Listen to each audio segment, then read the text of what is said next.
Good morning, students. Welcome to social science class. Students, today we are going to start chapter 16, Emergence of Independent States. In our previous chapters, we have learned about Mughal emperors, Babur, Humayun, Akbar, Shah Jahan, Jahangir, Aurangzeb, and all these. We have learnt about the policies of these Muslim rulers.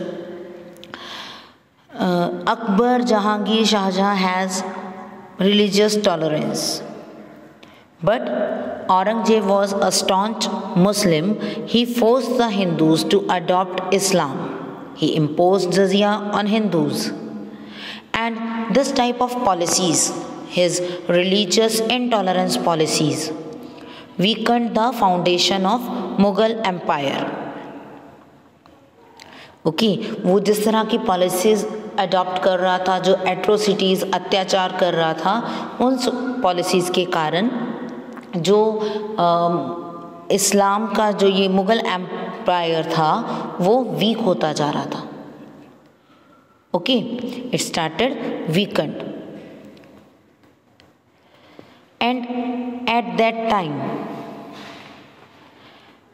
the mansabdars or the governors of different areas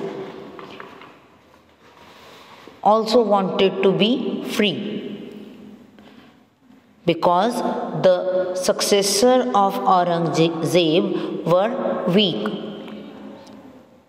They were not so strong to keep the entire empire in their control. And at that time, East India Company came to India and it got control over the Mughal emperors. Now Mughal emperors became a mere pensioners. And War of Succession was another major problem in Mughal emperors. After the death of a king, there was a war of succession between the sons of that king. And it ended in a bloody war, and who won that war became the king, right? So many local and regional forces started emerging in India. Clear?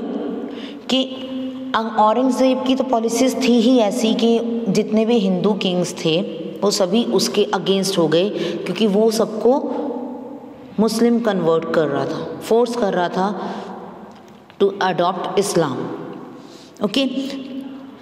और यहाँ पर जो new kingdoms थे वो emerge means rise होना start हुए.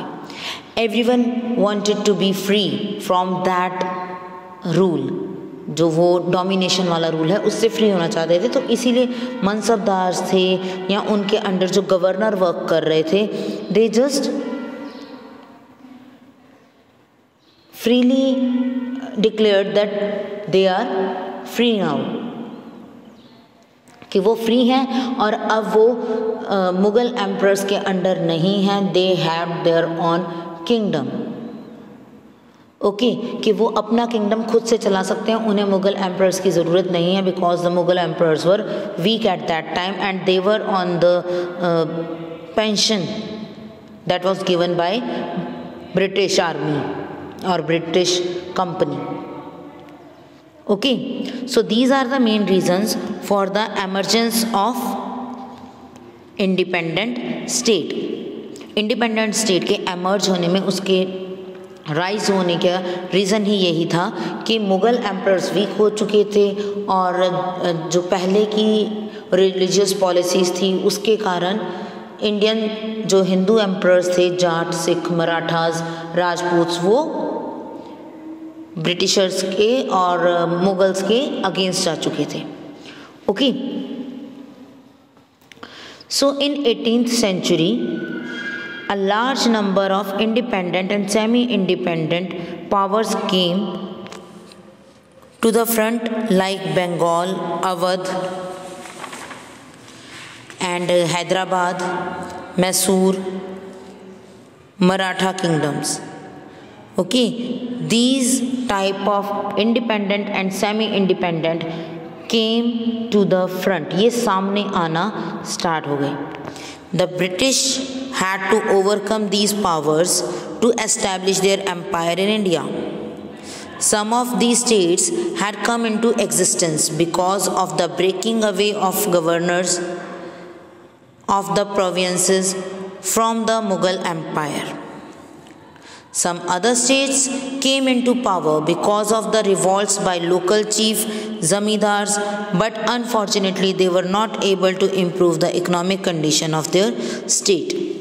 Okay, तो मैंने अभी जो डिस्कस किया वो यही था कि मुग़ल एम्परर्स तो एट्रोसिटीज़ कर ही रहे थे हिंदूज़ पे, उसके साथ ही ब्रिटिशर्स भी आ चुके थे और इन सब चीज़ों से अनॉयड जितने भी गवर्नर्स थे और जितने भी हिंदू किंग्स थे वो सब ने रिवॉल्ट स्टार्ट कर दिया. उन्होंने खुद को इंडिपेंडेंट डिक्लेयर कर दिया.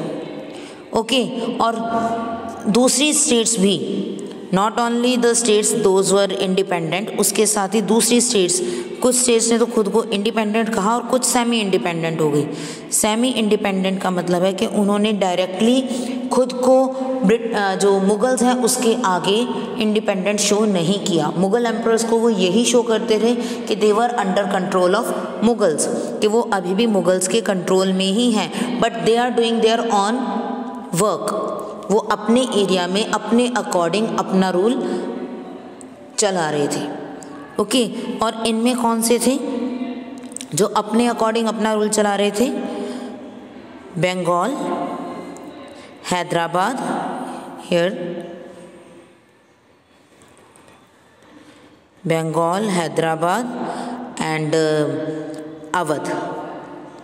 ठीक है, ये एरियाज थे जो मुगल्स के अंडर थे, बट वो मुगल्स को शो किए बिना अपने एरिया में गवर्नर्स अपना रूल चला रहे थे. सिर्फ मुगल्स को वो कभी कभी टैक्सेस पे करते थे और आर्मी प्रोवाइड करते थे when they needed, but otherwise they are doing their work their own. Okay, और जो इंडिपेंडेंट थे, जिन्होंने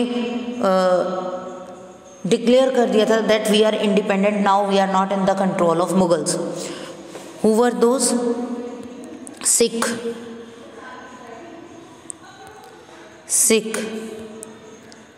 Rajputs, Marathas.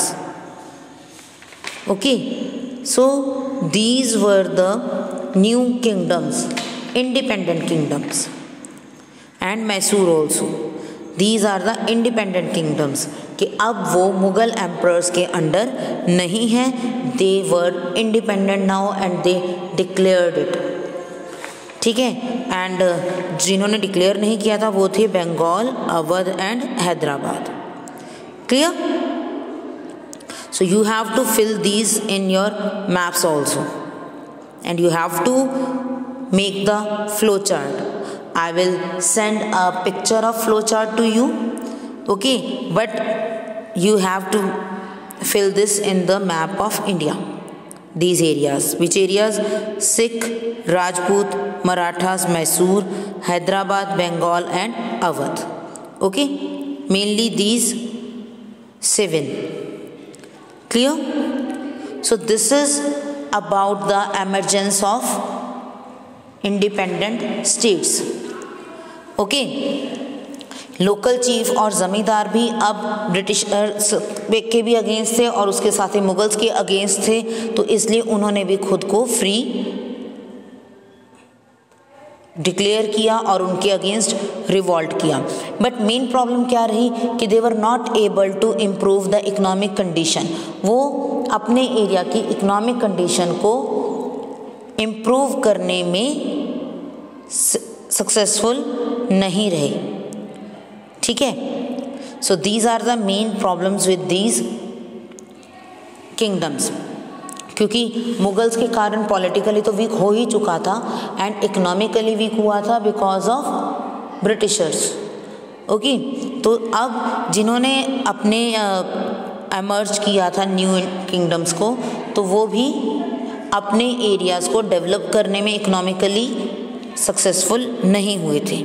Okay, so in next video we will do the Bengal, the semi independent state Bengal. Okay, for this at that time, that's it for today. Thank you and have a nice day.